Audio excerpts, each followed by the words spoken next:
Para pemirsa QTV dan para decision makers, selamat bertemu lagi di acara kita EQ Inspiration with Anthony Diomartin. Pernahkah para pemirsa Anda mendengar pepatah bahasa Prancis yang mengatakan long on hair, short on brains, katanya. Panjang rambutnya tapi pendek akarnya, katanya, ya. Tapi para pemirsa sekalian, kali ini kita akan membuktikan betapa pepatah tersebut keliru. Karena kali ini kita akan justru melihat orang yang justru sukses di dalam dunia di seni penata rambut.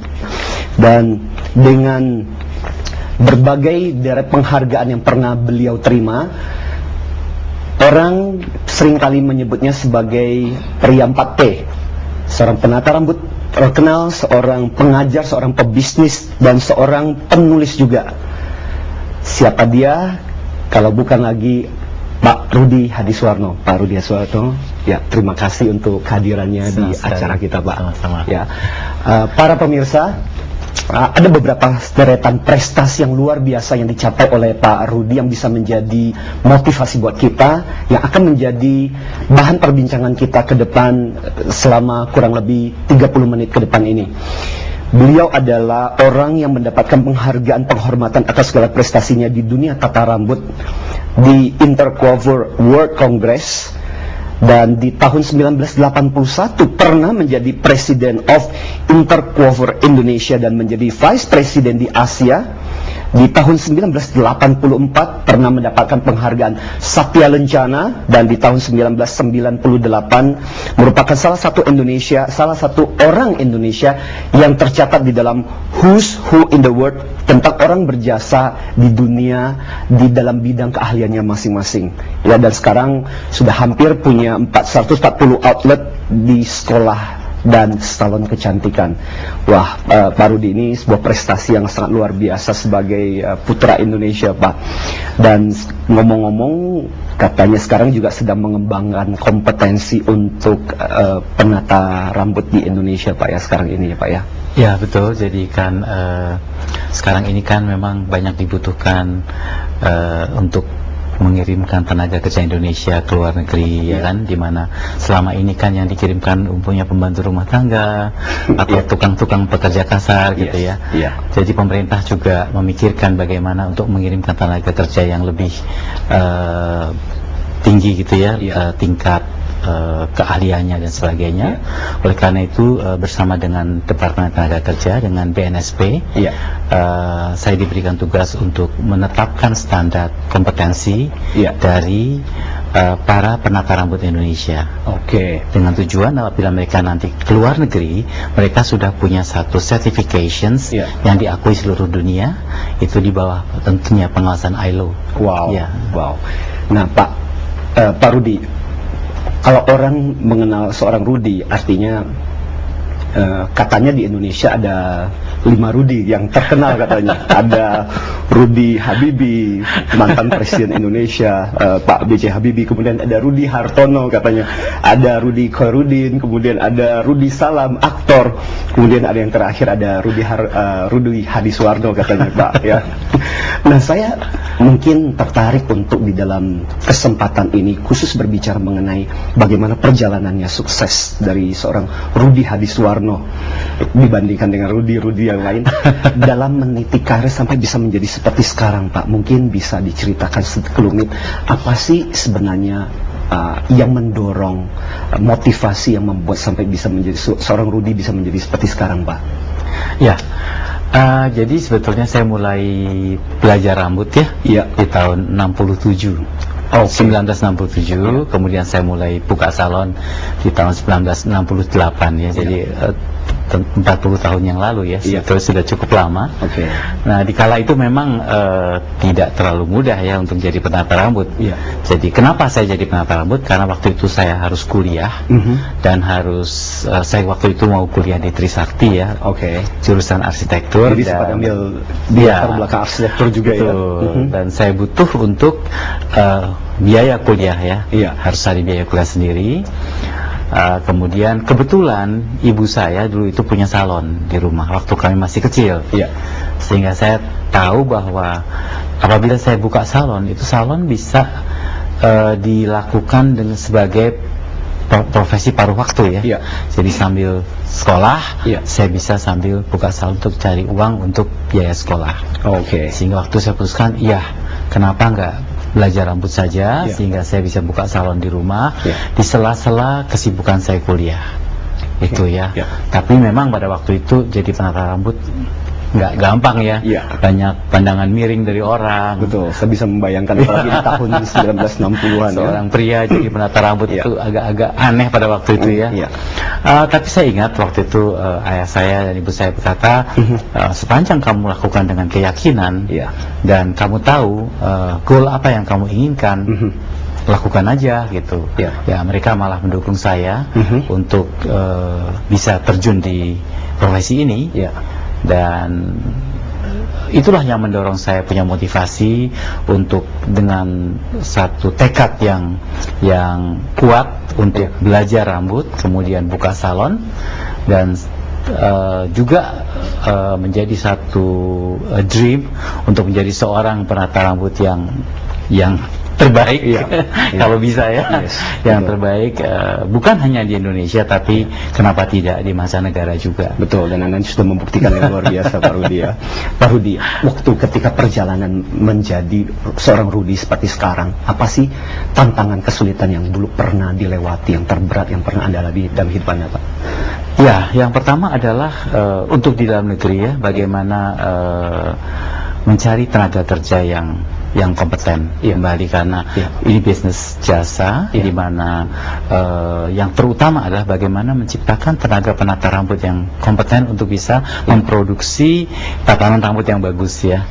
Itu nggak gampang karena pada masa itu belum ada sekolah-sekolah penataran rambut, belum ada kan. Sehingga cara kami belajar rambut adalah dengan cara magang. Seperti waktu saya belajar, saya kerja di satu salon sambil belajar. Jadi belum ada sekolah khususnya ya, jarang ya. Ada sekolah dengan satu sistem atau satu kurikulum yang bagus itu nggak ada. Betul. Semua adalah cara magang ya. Oleh karena itu belakangan tahun 74 saya buka sekolah. Karena termotivasi oleh alasan itu ya. Karena sulit sekali mencari tenaga kerja yang atau SDM yang bagus gitu, sehingga saya pikir ya sudah, kalau gitu saya harus buka sekolah dengan satu kurikulum yang baku, kurikulum yang memang saya ciptakan untuk keperluan di Indonesia. Gitu. Waktu itu saya baru kembali dari luar negeri juga setelah belajar di beberapa negara. Kemudian dari apa yang saya pelajari itu dan apa yang saya belajar dari Indonesia, saya bikin satu kurikulum yang menurut saya itu paling pas untuk di Indonesia. Itu. Baik, para pemirsa QTV dan juga para decision maker, Anda masih mengikuti acara EQ Inspiration with Anthony Dio Martin, dan tamu kita kali ini adalah Pak Rudi Hadiswarno, dan beliau baru saja bercerita kepada kita bagaimana visinya, goalnya. Para pemirsa QTV, Anda masih bersama dengan saya di acara EQ Inspiration with Anthony Dio Martin dengan tamu kita yang luar biasa, Bapak Rudi Hadiswarno. Dan kita masih akan melanjutkan pembincangan kita yang luar biasa, Pak Rudi. Seperti tadi dikatakan ada joke tentang 5 Rudi yang luar biasa di Indonesia katanya. Mulai dari Pak B.J. Habibie, Rudi Habibie, Rudi Hartono pebulu tangkis, Rudi Karudin sang koki kita yang luar biasa, ada Rudi Salam aktor, dan ada seorang Rudi Hadiswarno. Dan dikatakan bahwa selain Pak Habibie, yang lainnya justru sukses karena EQ mereka yang luar biasa, Pak. Katanya kecerdasan emosi yang luar biasa katanya. Pak Rudi sendiri melihat pentingnya kecerdasan emosional, khususnya saya ingin melihat dari soal pentingnya interaksi, network, sehingga bagaimana perjalanan mulai dari tahun 60 bisa sampai bisa menjadi sebuah bisnis yang bertumbuh dengan luar biasa, sekarang 140 lebih, sampai bisa diakui oleh dunia, Pak. Ya, saya pikir memang penting sekali ya untuk kesuksesan kita itu bukan semata-mata sebagai seorang penata rambut ya, bukan semata-mata dari keahlian menggunting rambut atau menata rambut, tapi yang banyak orang berpikir itu ya, bahwa yang penting adalah pintar menggunting rambut gitu. Itu nggak cukup sebetulnya, itu salah satu syarat Tapi yang lain adalah bagaimana kita menjalin komunikasi dengan, apakah itu dengan pelanggan apakah dengan karyawan kita sendiri di mana interaksi kemudian memahami mereka, empati, itu saya kira itu sangat penting sekali. Ngomong-ngomong, bagaimana cara Pak Rudi sendiri bisa mungkin memberikan tips atau syarat kok bisa membangun network sampai artinya ke seluruh dunia dan diakui oleh dunia? Kadang-kadang kan ketika orang sudah berbisnis dengan apa yang ditekuninya, orang sudah menghabiskan begitu banyak waktu di situ dan sama sekali nggak memikirkan tentang interaksi. Boro-boro ada kesempatan untuk berhubungan, berinteraksi gitu. Ya, mungkin satu hal yang kita harus bangun adalah bagaimana kita menyukai orang ya.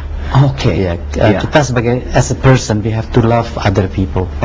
Ya itu satu ya. Kalau itu nggak ada, saya kira akan sukar sekali ya. Itu bisa dilatih sebetulnya. Ya kan? Dan kalau kita sudah menyukai orang lain, berinteraksi dengan orang lain, kemudian kita harus mulai belajar membangun hubungan. Ya, karena setiap orang punya interest. Mengetahui apa yang menjadi interest orang itu adalah penting sekali, atau apa yang menjadi masalah orang itu. Whatever yang orang lain itu kondisi orang lain itu sangat penting kita memahami dulu. Baru kita waktu kita berinteraksi dengan orang itu, kita bisa berinteraksi dengan cara yang tepat. Dan hal-hal seperti itu diajarkan di sekolah. Pak Rudi juga. Bahwa seorang penata rambut kadang-kadang kan taunya fokusnya setelah gunting selesai ya sudah gitu.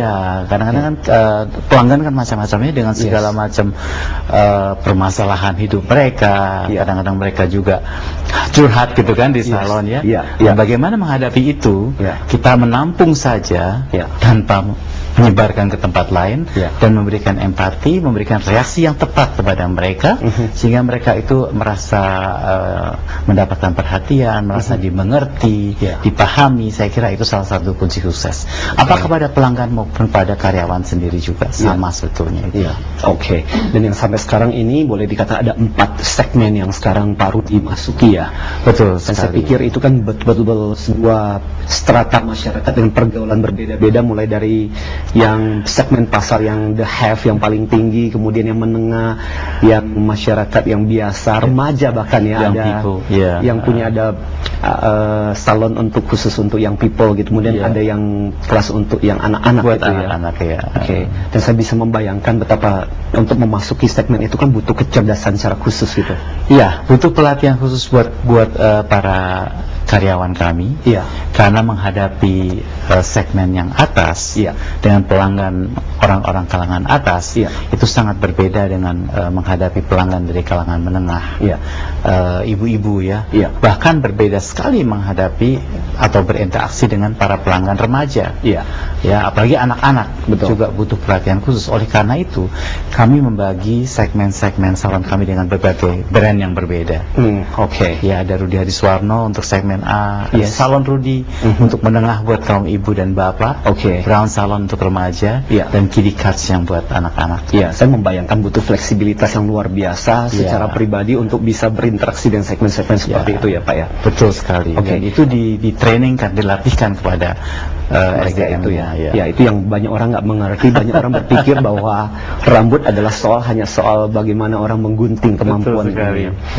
Pak Rudi, saya juga tertarik satu pertanyaan mengenai tadi sempat dibahas bahwa ternyata tidak gampang seorang Rudi pria untuk masuk ke dalam terjun ke dalam dunia yang orang identik dengan wanita, dan saya membayangkan juga bahwa banyak kalimat-kalimat negatif yang mungkin muncul. Mungkin bisa diceritakan yang dialami dan bagaimana mengatasi hal-hal yang semacam ini dalam kehidupan kita, Pak. Saya pikir yang penting kita meyakini dulu apa yang ingin kita lakukan, Kalau kita yakin dengan apa yang kita lakukan, kemudian kita persiapkan diri sebaik-baiknya, mempersiapkan dengan maksudnya dengan skill yang cukup gitu. Yes. Kemudian kita juga punya satu goal ke depan. Mau jadi apa, mau dibawa kemana? Profesi kita ini atau apa yang kita lakukan ini mau kemana? Nah, saya kira itu semua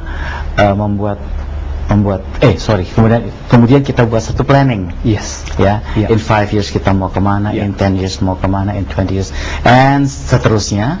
Nah, saya kira itulah yang penting untuk dilakukan, sehingga kita tahu dengan jelas kemana goal kita, sehingga kita yakin apa yang kita lakukan dan kita mantap, sehingga kita nggak peduli dengan apa yang dikatakan orang gitu, atau nggak jadi down lah dengan perkataan negatif. Karena biasanya orang banyak sangat terlalu peduli dengan apa yang dikatakan, malah nggak melakukan apapun gitu ya. Betul. Nah, itu bisa diantisipasi dengan membuat perencanaan jangka panjang. Kalau kita tahu apa yang akan kita capai ke depan, saya pikir itu semua apa yang dikatakan orang kita bisa dengan tidak sulit untuk oke lah, terserah mau bilang apa. Saya tahu apa yang saya inginkan. Saya tahu saya mau jadi apa suatu hari. Saya kira itu. Baik, terima kasih Pak Rudi. Baik, pemirsa, bagian kedua ini kita mendengar tentang bagaimana perjalanan sukses bukan hanya dibutuhkan sebuah kompetensi atau keahlian atau skill kita. Banyak orang berpikir bahwa dengan talenta saja, dengan kemampuan saja orang cukup. Ternyata kita belajar bahwa selain memiliki kemampuan, kita juga harus bisa tahu bagaimana caranya berhubungan dengan orang lain. Karena pada dasarnya seperti dikatakan bahwa no man is an island, tidak ada orang yang sendirian. Berbisnis, sukses banyak ditentukan dengan kemampuan kita untuk berinteraksi. Pak Rudi baru saja memberikan motivasi juga kepada kita bagaimana perjalanan sukses dari karir lokal menjadi internasional juga banyak didasarkan pada kemampuan beliau untuk membangun jaringan dan networknya. Nah, pertanyaan untuk Anda juga adalah pemirsa, bagaimana dengan Anda? Apakah Anda hanya mengandalkan kemampuan talenta atau kemampuan skill Anda, tapi apakah Anda juga memikirkan apa network Anda? Dan yang kedua adalah tadi dikatakan dengan bagus bagaimana untuk sebuah perjalanan karir kita, kadang-kadang kita harus mengesampingkan hal-hal negatif yang dikatakan kiri kanan kita. Hal itu bisa diatasi kalau kita punya satu planning, goal yang jelas di dalam kehidupan kita. Di dalam buku saya, Emotional Quality Management, saya mengatakan formula untuk sukses adalah butuh visi, butuh imajinasi, butuh aksi, dan butuh emosi. Nah, pertanyaan pertama buat Anda adalah, apa visi Anda? Apakah Anda punya sebuah goal yang jelas dalam kehidupan Anda? Anda masih bersama dengan acara kita, dan kita akan lanjutkan setelah tentunya break yang satu ini.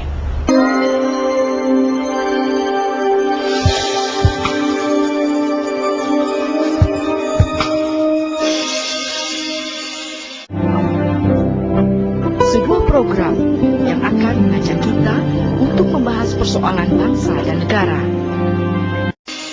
Para pemirsa QTV dan Decision Makers, Anda masih bersama dengan kami di acara EQ Inspiration with Anthony Dio Martin, dan kita masih bersama dengan tamu kita yang spektakuler di dunia penata rambutan di Indonesia, Bapak Rudi Hadiswarno.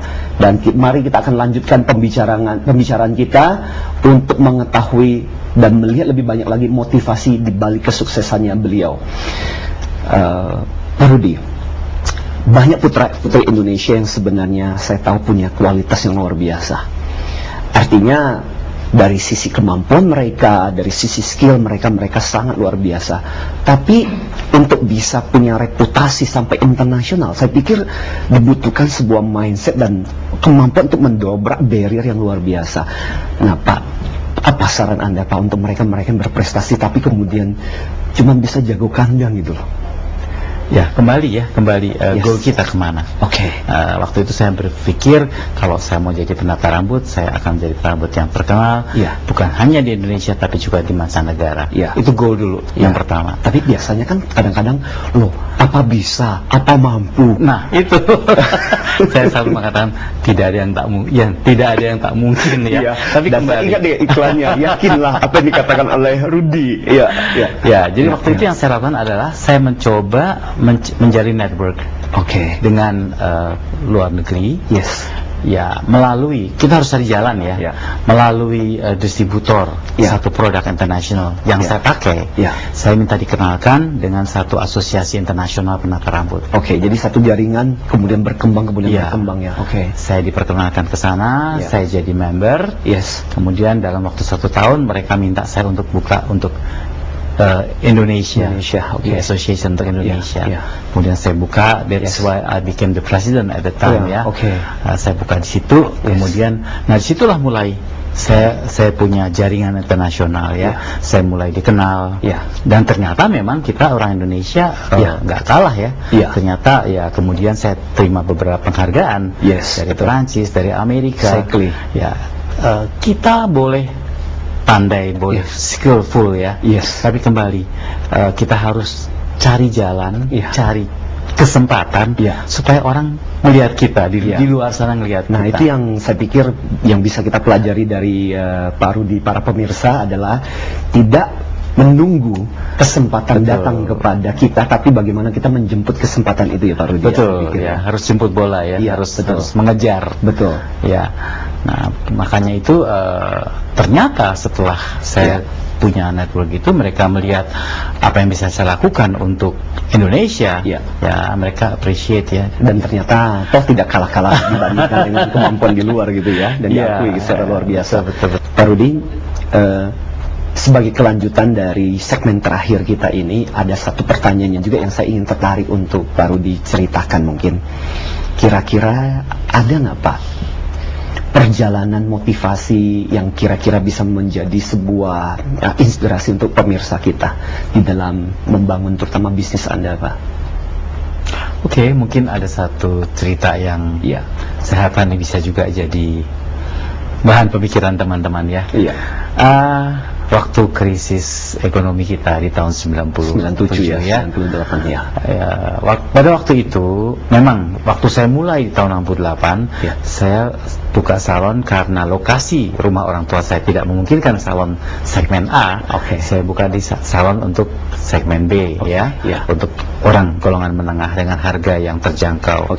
Tetapi kembali kan untuk seorang penata rambut kan ingin dikenal sebagai penata rambut yang bagus, tentu harus punya cita-cita mampu untuk menangani pelanggan golongan A segmen A. Jadi waktu itu akhirnya saya bawa setelah 10 tahun saya membawa salon saya itu ke segmen A dengan lokasi yang lebih baik, dengan segala sarana yang dipersiapkan lebih baik, harga yang memang untuk kalangan itu. Kemudian kami pindahkan segmen marketnya. Dan waktu itu sukses, kemudian buka beberapa cabang. Nah, pada waktu 98 waktu resesi itu datang, tentunya salon saya juga terpukul oleh kondisi waktu itu. Nah, tapi kembali pada waktu kami mengalami krisis, kita mengalami krisis, kita harus tahu cepat manuver bagaimana to overcome the crisis. Waktu itu saya berpikir, orang kurang ke salon karena masalah daya beli daya beli yang menurun. Kenapa nggak saya buka salon yang lebih murah? Dengan kualitas yang sama, hanya lokasi lebih menengah Nah, kemudian saya mulai waktu itu saya membuka salon-salon baru dengan brandnya Salon Rudi saja. Itu untuk kelas B dengan lokasi yang sesuai dengan kelas B. Belakangan saya bagi lagi segmennya menjadi segmen untuk remaja. Ternyata itu suatu strategi yang tepat sekali pada waktu itu untuk menghadapi krisis. Terus terang justru sekarang salon yang segmen B itu yang bisa difranchise-kan. Karena kalau segmen A untuk difranchise-kan risikonya lebih berat segmen B kan tuntutan dari pelanggan tidak terlalu besar. Penetapan standar juga tidak terlalu sulit, sehingga itulah yang sekarang kami kembangkan dan menjadi tulang punggung usaha kami.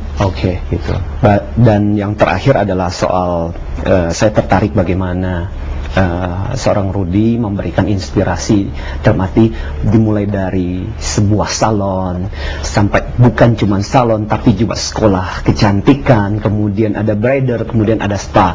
Kelihatannya nggak pernah berhenti ini, dan nggak tahu akan sampai, dan mudah-mudahan tidak akan pernah berhenti Pak Rudy ya. Kita nggak boleh berhenti. Nah, terus, mungkin kata kuncinya Pak, karena dengan waktu yang sangat singkat ini, apa motivasi untuk supaya bisa terus Pak? Ya, kembali kita nggak boleh happy ya dengan apa yang sudah kita capai ya. Istilahnya mungkin jangan stay in our comfort zone ya. Kita harus selalu mencari apa yang lebih baru. Ya, mencari yang lebih baru. Jadi harus mencari terus gitu. Karena dasarnya memang nggak bisa berhenti gitu. Dan nggak boleh berhenti. Boleh berhenti ya. Thank you. Baik pemirsa, dan Anda baru saja mendengarkan bagaimana perjalanan seorang Rudy Hadiswarno, dan dari perbincangan dengan beliau kita bisa menyimpulkan bagaimana sebuah perjalanan sukses ternyata bukan cuma sekedar keberuntungan semata, tapi sebuah perencanaan, sebuah goal, sebuah passion yang luar biasa, sebuah kemampuan yang bukan cuma sebuah skill tapi dipadu dengan motivasi yang luar biasa. Dan baru saja tadi Pak Rudy mengatakan kepada kita bagaimana untuk berhasil sukses kita tidak pernah boleh berhenti. Kalau kita pernah ingat, dan di dalam pelatihan-pelatihan dan seminar yang seringkali saya berikan, saya seringkali mengatakan bahwa ada 3 jenis orang. Ada orang yang berpuas diri, ada orang yang penyerah, tapi ada orang yang terus-menerus mendaki. Nah, untuk bisa terus-menerus mendaki dalam kehidupan kita, para pemirsa, supaya kita tidak boleh terlalu banyak tenggelam di dalam apa yang disebut dengan 3C. C yang pertama adalah komplasensi kita, berpuas diri kita, kemudian comfort zone kita, dan yang ketiga adalah komplement, terlalu berpuas karena sudah dipuji orang. Tapi bagaimana kita terus-menerus bergerak. Nah, para pemirsa, kalau ada kritik, saran dan pertanyaan, Anda bisa menelpon dan meng-SMS 089 6 kali 788. Dan sampai di sini acara kita EQ Inspiration with Anthony Dio Martin, dan kita akan bertemu lagi di acara berikutnya. Dan terima kasih Pak Rudy untuk kehadirannya, dan para pemirsa, kita akan bertemu lagi di lain kesempatan dengan acara yang lebih menarik lagi tentunya. Sampai di sini dan sampai berjumpa lagi.